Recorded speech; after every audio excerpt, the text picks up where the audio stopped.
Getting ready for the video. Yep, you guessed it. There will be a reading today. Welcome back, friends. It's Anders. Today, we're gonna be making two cocktails, both of them called the Millionaire Cocktail. Truth is, there's numerous variations on the Millionaire Cocktail, and all of them date back a long time ago. But there are two that are most famous.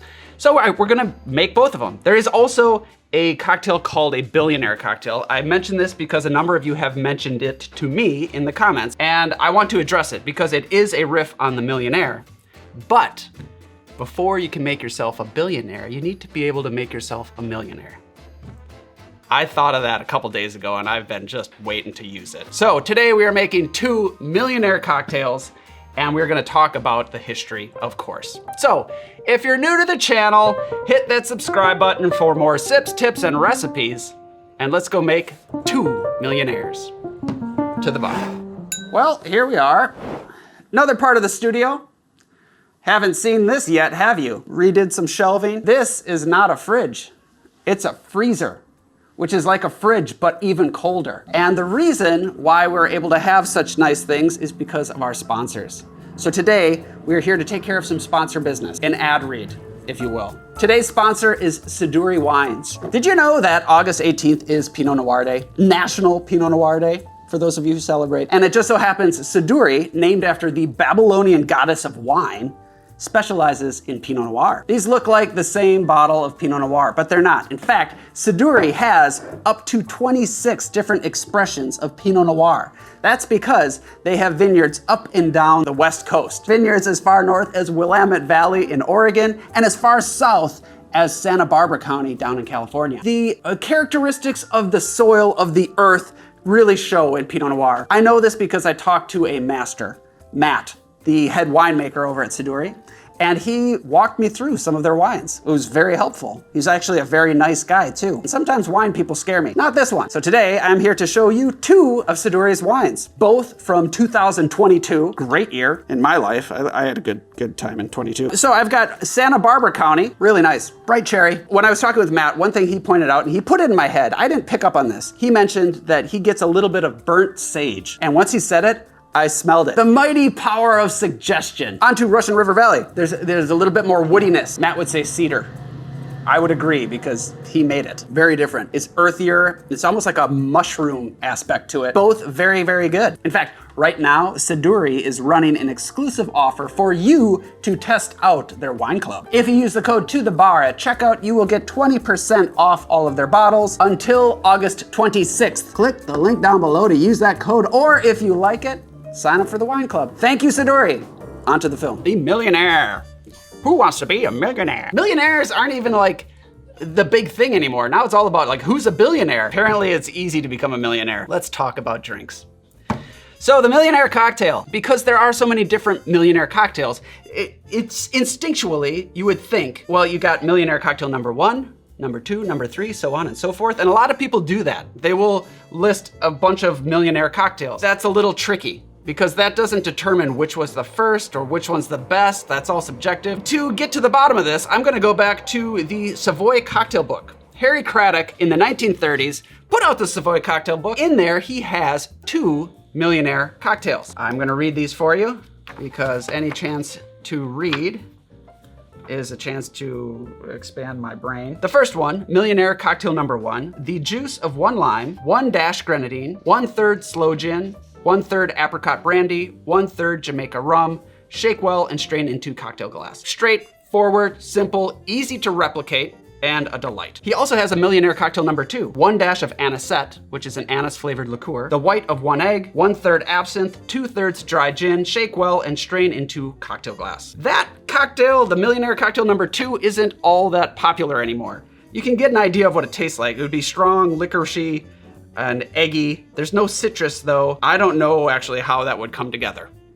So maybe it's for good reason nobody's making the Millionaire Cocktail number 2 from Harry Craddock's Savoy Cocktail Book. Where it's a little confusing is the Millionaire Cocktail number 1 is not the first Millionaire Cocktail. In fact, there were at least two Millionaire Cocktails that were printed long before the Savoy Cocktail Book even came out. For example, in 1926, Harry McAlone had a Millionaire Cocktail in his book, ABC of Mixing Cocktails. But even before that, in 1914, Jack Straub had a Millionaire Cocktail in his book as well. Both of those cocktails, by the way, were whiskey-based, had an orange liqueur, a little bit of grenadine. That older recipe is much closer to the most common Millionaire Cocktail that we enjoy today. Now that cocktail, the whiskey-based Millionaire Cocktail, has a comeback after the Savoy Cocktail book, when it is in print in The Fine Art of Mixing Drinks by David Embry. There may have been other cocktail books that had that recipe, but I'm referring to this one because something very interesting is said in this book. Let's take a peek. And by the way, I love these ribbons. That makes me feel so scholarly. The Millionaire.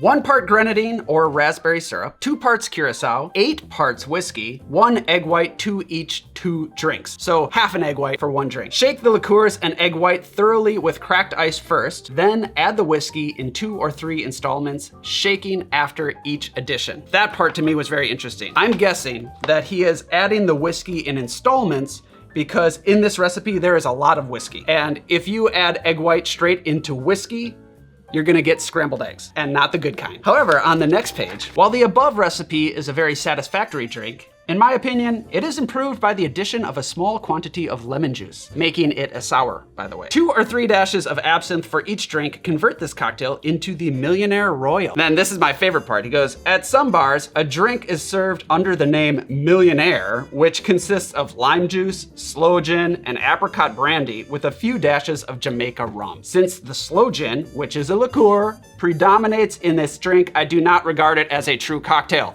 period. I enjoy that because he is throwing a little shade at Harry Craddock, assuming that Harry Craddock's recipe is Harry's. Embry's Millionaire Royal cocktail is, from what I can tell, the most common Millionaire cocktail. It has the egg white, it has a little bit of absinthe, it's kind of extravagant, it's rich. So I thought, let's make 2 Millionaire cocktails. I am going to make the Millionaire Cocktail number 1 from the Savoy Cocktail book and the Millionaire Royal from The Fine Art of Mixing Drinks. Now the booze. I'm gonna be making the Millionaire Cocktail number 1 first, and then we'll make the Millionaire Royal. And stick around for that one because that one can be a little bit tricky. For the Millionaire Cocktail number 1, we will need Jamaican rum, apricot liqueur, sloe gin, fresh lime juice, and grenadine.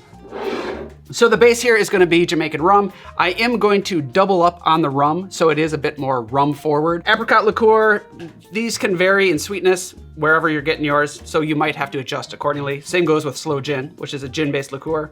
Fresh lime juice, grenadine, you want good grenadine. I'll leave a recipe for a homemade version down below. And with that, let's build. Get your to the bar mat. By the way, these are back in stock. So get them while they're hot. We're gonna serve this up in a coupe, get your glassware chilled, and grab a shaking tin. Let's go ahead. This one's great because we don't have to deal with egg white and it comes together really easily. In a shaking tin, let's start with the Jamaican rum. 1 ounce of Jamaican rum. To that, we'll add half an ounce of the apricot liqueur, half an ounce of sloe gin, 3/4 of an ounce of fresh lime juice, and then 1/4 of an ounce of your good grenadine. If you look at this build, we've got a base spirit. It's a sour style cocktail. It's sweetened with liqueurs and a flavored syrup. So if you were to add a little bit of soda water, that would be a daisy.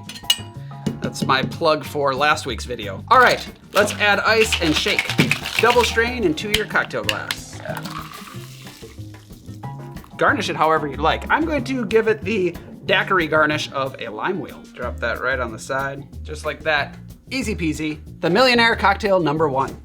Cheers. Just gonna take a quick sip here and we'll move on to the next.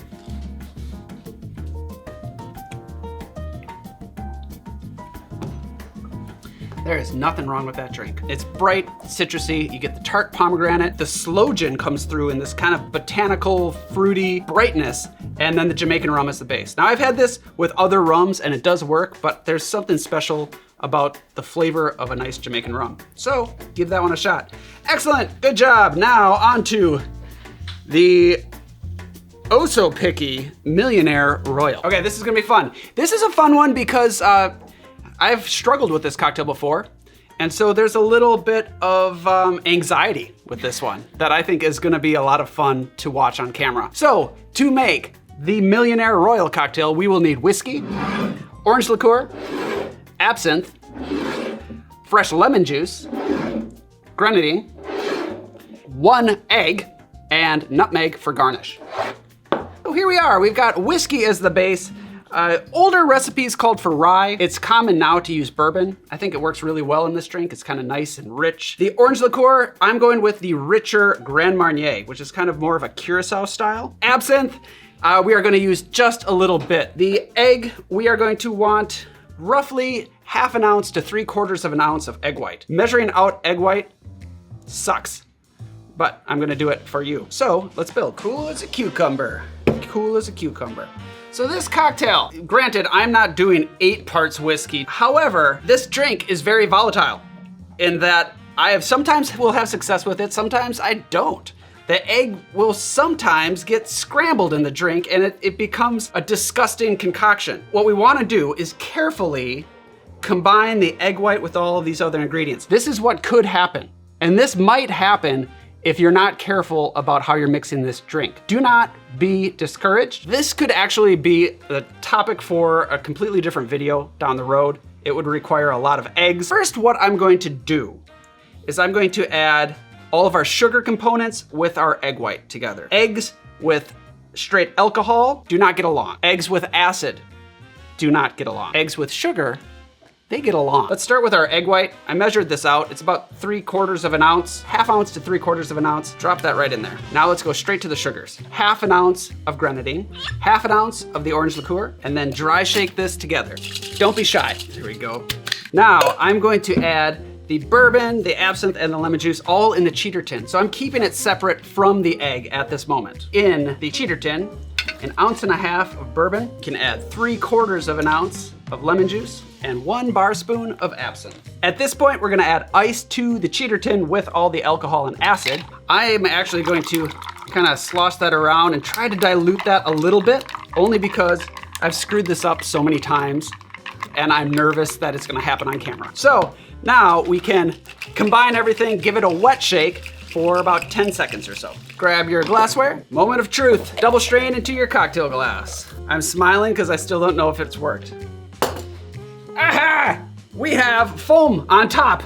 That foam is good. If you don't have any foam and it looks like a cup of snot, something's gone awry. But we do want a nice layer of foam on top there because that's going to hold up our garnish of freshly grated nutmeg. So there we are, the Millionaire Royal.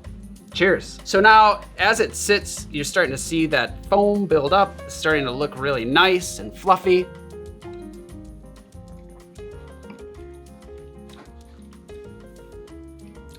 It does taste good.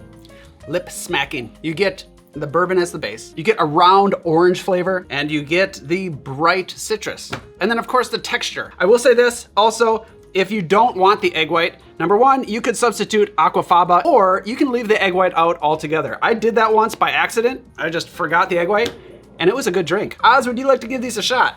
Sure. Woo! Well, hello everybody. Oh. By the way, Oz has never had either of these. No, never. Okay, cheers. Cheers. Ooh, well that's good. It's a good one, right? And now. Millionaire Royal, the monster of a drink. And honestly, the most popular of the Millionaire cocktails. That's crazy. Yeah. Okay, it's pretty good. That's good. It is pretty nice, isn't it? It's lighter than you would think it would be, especially after I witnessed all the carnage. I balanced this one out prior to adding the egg white. And that was probably a mistake because I dropped the sugar and it was just what I wanted. And then I started adding the egg white in and everything just went awry from there. So, it could be the proof of the bourbon. This was a 90 proof bourbon, but a lot of times I like mixing with 100 proof bourbon. And even like the orange liqueur has alcohol in it. So I like a good amount of citrus in there because I want it to be tart. You know, you've got the egg white, and all the other components actually have something that the egg white doesn't like. Even the grenadine has citric acid in it. After all the effort that you put into this, I think I prefer this one. It's hands down Millionaire Cocktail #1 for me, based on ease to make and replicate. Also, should we make an egg white video? Would you be interested in that? Hope you enjoyed this. Thank you for watching. Thank you, Siduri, for sponsoring today's film. Don't forget your merch. We just got in more bar mats and we also have some coasters, so go check them out. And we will see you next time. Cheers. Bye.